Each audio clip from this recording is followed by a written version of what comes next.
তো অনেক গুলোগুলির পরে পীরজাদা কাসেম সিদ্দিকী সরাসরি তৃণমূলে জয়েন করলেন এবং বড়সড় পদ পেয়ে গেলেন। মুখ্যমন্ত্রী মমতা বন্দ্যোপাধ্যায় তাকে বড়সড় পদ দিলেন। পীরজাদা কাসেম সিদ্দিকী তিনি রাজ্য সম্পাদকের পদ মানে সভাপতির পদ তিনি পেয়ে গেলেন সরাসরি তৃণমূলে জয়েন করে। আগামীকাল আপনারা ব্রেকিং নিউজ, ব্রেকিং খবরে আপনারা দেখতে পেয়েছেন সরাসরি পীরজাদা কাসেম সিদ্দিকী তিনি রাজ্য সভাপতি, রাজ্য সম্পাদকের পদ তিনি পেয়ে গিয়েছেন এবং সবথেকে উঁচু স্তরের পদই তিনি পেয়েছেন।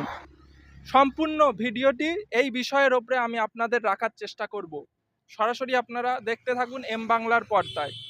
তো চোরেদের দলে পীরজাদা কাসেম সিদ্দিকী তিনি জয়েন করেছেন, এ কথা আমি বলছি না, পীরজাদা কাসেম সিদ্দিকী বলছেন তিনি চোরেদের দলে জয়েন করেছেন। ঠিক আছে, সেই ভিডিও ক্লিপ আমি আপনাদের দেখাচ্ছি, সরাসরি দেখতে থাকুন। এই নবান্ন কোম্পানি, তোমাকে বলছি, তোমার মাথা থেকে পায়ের নখ পর্যন্ত তোমার পাশে যারা আছে ওপর থেকে নিচে পর্যন্ত চোর চোর চোর চোর চোর চোর চোর চোর চোর চোর। কাসেম সিদ্দিকী সরাসরি তিনি বলেছিলেন তৃণমূলের সবাই চোর, নবান্ন কোম্পানি চোর, মমতা ব্যানার্জি চোর, তৃণমূলের সবাই চোর, তৃণমূলের নেতা নেত্রী সবাই চোর।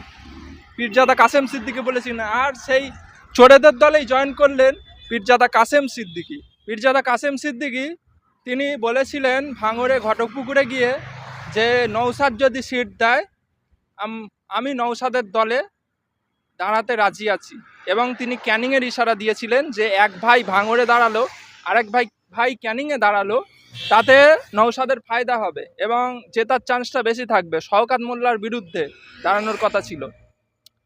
তো তিনি আগামীকাল সমস্ত জল্পনা কল্পনার অবসান ঘটিয়ে তিনি ভাঙড়, ঘটকপুকুর, ক্যানিং কোনো জায়গায় দাঁড়াচ্ছেন না। আইএসএফের হয়ে কোনো জায়গায় দাঁড়াচ্ছেন না, তিনি দাঁড়াচ্ছেন তৃণমূলের হয়ে। কোথায় দাঁড়াবে সেই খবর এখনো আমরা পাইনি, আমরা পেলে আপনাদের জানিয়ে দেব।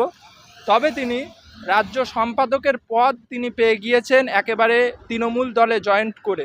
তিনি বলেছিলেন পীরজাদা নওশাদ সিদ্দিকীকে, তেনার সঙ্গে যদি নওশাদ সিদ্দিকী আলোচনা করে তাহলে তিনি আইএসএফের হয়ে বিভিন্ন জায়গায় ভোটে লড়বেন। এবং আরেকটা বিষয় আমরা লক্ষ্য করছি, পীরজাদা কাসেম সিদ্দিকী আইএসএফের হয়ে দাঁড়ানোর ইশারায় কেন জানি নওশাদ সিদ্দিকীর নাম করে মমতা ব্যানার্জিকে তিনি পীরজাদা কাসেম সিদ্দিকী যেন তৃণমূলে দাঁড়ানোরই ইশারা দিয়েছেন। পীরজাদা কাসেম সিদ্দিকী তিনি তৃণমূলে দাঁড়ানোর যেন ইশারা দিয়েছেন, যে নওশাদ অর্থাৎ তার ভাই, তার চাচাতো ভাই তার পার্টিতে দাঁড়ানোর ইশারা করে, এবং তার কিছুদিন পরেই তিনি তৃণমূল দলে জয়েন করলেন। যেন ঘোটালা পাকিয়ে গিয়েছিল, কিন্তু একেবারে আগামীকাল খোলাসান হয়ে গেল। পীরজাদা তহা সিদ্দিকী বলেছিলেন ঠিক রমজান মাসে, তিনি বলেছিলেন যে নওশাদকে ভয় দেখানোর জন্য একজন পীরজাদাকেই ফুরফুরা শরীফের ভাঙড়ে দাঁড় করানো হবে। সেই বিষয়টাও যেন মিলে যাচ্ছে। মুখ্যমন্ত্রী মমতা বন্দ্যোপাধ্যায়ের পার্টির জনপ্রিয়তা কমে যাওয়ার, মানুষের কাছে পার্টিটিকে ভালো করে তোলার জন্য যেন কাসেম সিদ্দিকীকে তার রাজ্য সম্পাদকের দায়িত্বভার তুলে দিলেন মমতা বন্দ্যোপাধ্যায়। তিনি যেন মুসলিম ভোটকে একেবারে লোটার চিন্তা ভাবনা করছেন। 26-এ একেবারে তুমুল লড়াইয়ের দিকে যাচ্ছে তৃণমূল, আইএসএফ এবং কংগ্রেস, সিপিএম সমস্ত দলের লড়াই। এবং বাংলায় আসছেন আসাদুদ্দিন ওয়াইসি সহ আরও বিভিন্ন মিম পার্টির থেকে শুরু করে সমস্ত রকম পার্টি বাংলায় আসছে এবং বিশাল আকারের লড়াই হতে চলেছে পশ্চিমবাংলায় 26-এ বিধানসভা ভোটে। সম্পূর্ণ দেখার বিষয় আমাদের। তৃণমূল, আইএসএফ, বিজেপি, সিপিএম ঘোর লড়াই হতে চলেছে 26-এ বিধানসভায়। কাসেম সিদ্দিকী এবং নওশাদ সিদ্দিকীর একেবারে লড়াই। তার চাচা তহা সিদ্দিকী তিনি বলছেন নওশাদকে ভয় দেখানোর জন্য আরও একজন তার বাড়ির চাচাতো ভাই অর্থাৎ তার ভাই পীরজাদা কাসেম সিদ্দিকী, তিনি ইশারা দিয়েছিলেন একজন পীরজাদাকে দাঁড় করানো হবে।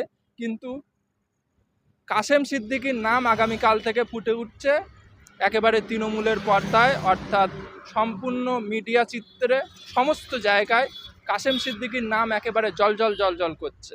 এরপরে শওকত মোল্লা তিনি আগামীকাল একটি জনসংযোগ অর্থাৎ তার দলীয় কার্যালয়ে তিনি একটি কথা আলোচনা করছিলেন, সেখানে তার একটি দলীয় কর্মী একটি ভিডিও ফুটেজ তুলে ছেড়ে দিয়েছে। শওকত মোল্লা তিনি বলছেন যে টাকা পয়সার অভাব পড়ছে, মাল করি ইনকাম হচ্ছে না, তাই এরা পার্টিতে আসছে। শওকত মোল্লার হাসিটা খুশির হলেও যেন দুঃখের হাসি যেন দেখা যাচ্ছে।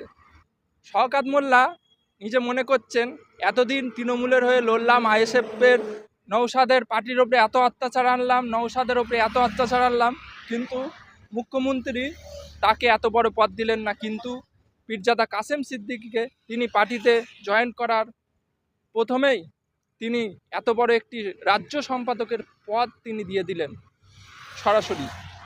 পীরজাদা নওসাদ সিদ্দিকী তিনি বিধানসভার সামনে দাঁড়িয়ে বললেন শওকত বাবুকে এতদিন দলে থাকা সত্ত্বেও, আমাদের ওপরে অত্যাচার আনা সত্ত্বেও, পার্টির বিভিন্ন কর্মীদের, আইএসএফের পার্টির বিভিন্ন কর্মীদের ওপরে কেস দেওয়া সত্ত্বেও তাকে কোনো বড় পদ দেওয়া হলো না, কিন্তু তার ভাই পীরজাদা কাসেম সিদ্দিকীকে দলে ঢোকার সঙ্গে সঙ্গেই একটি পদ দিয়ে দেওয়া হলো। শওকত মোল্লার মাথায় আকাশ ভেঙে যেন পড়ল সরাসরি। সম্পূর্ণটাই আপনারা দেখেছেন, তবুও আমি আপনাদের সম্মুখে খোলাসান করার চেষ্টা করছি। শওকত মোল্লা যেন একেবারে দুঃখের হাসি হাসছেন। পীরজাদা নওসাদ সিদ্দিকীকে তৃণমূলের কিছু এমএলএ এমপিরা ফোন করে বলছেন, নওসাদ ভাই, আমরা এতদিন পার্টির হয়ে কাজ করেছি, এত কাজ করেছি, এতদিন পার্টির সঙ্গে যুক্ত আছি, কিন্তু আমাদের মুখ্যমন্ত্রী এত বড় পদ দিলেন না, কিন্তু কাসেম সিদ্দিকীকে রাজ্য সম্পাদকের পদ দিয়ে দিলেন সরাসরি পার্টিতে জয়েন করার সঙ্গে সঙ্গে। একেবারে শওকত মোল্লার সঙ্গে এই সমস্ত এমপি এমএলএদের কথা মিলে যাচ্ছে। একেবারে প্রেস বিবৃতিতে কাসেম সিদ্দিকী জানিয়েছেন তিনি তৃণমূলে জয়েন করেছেন, তিনি বাংলার মানুষ, বাংলার মুসলিম এবং ফুরফুরার উন্নয়ন, মুসলিমদের উন্নয়ন নিয়ে তিনি মুখ্যমন্ত্রীর সঙ্গে একেবারে সরাসরি বৈঠক করবেন, কথা বলবেন এবং উন্নয়ন করার চেষ্টা করবেন, সেই বিবৃতিও দিয়েছেন তিনি। এর আগে তিনি আইএসএফে জয়েন করবেন বলেছিলেন, কিন্তু তেনার মুখ্যমন্ত্রী মেসেজ দেওয়ার সঙ্গে সঙ্গে তিনি তৃণমূলে চলে গেলেন।